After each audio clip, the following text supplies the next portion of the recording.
Ini Pak, berapa tahun ini Pak usianya ini? Usia kerbau ini sekitar 35 tahun. Ini Bapak simpan di rumah?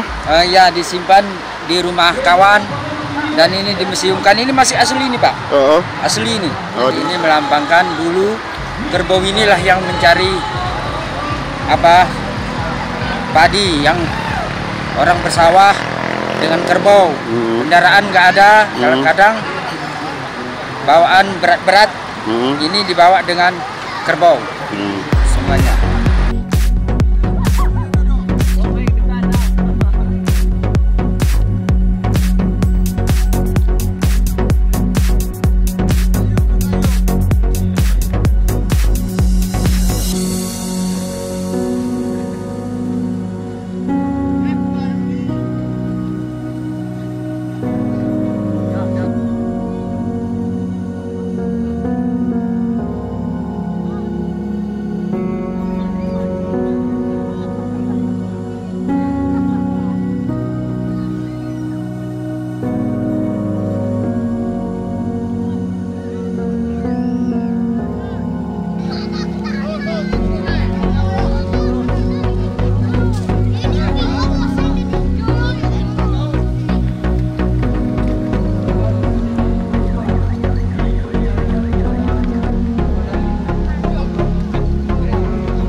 Cukup perahu Bapak BNPB Abang.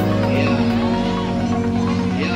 Abang selalu mendapat si penegak ini selalu membuka Kasdim, Pak Kasdim telah menanti. Ya Bapak Samsir, Putra Gayo, Pak gitu ini.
sudah sampai meluncur. Terima kasih kerjasamanya daripada BNPB Kabupaten Aceh Tengah. Mari, ini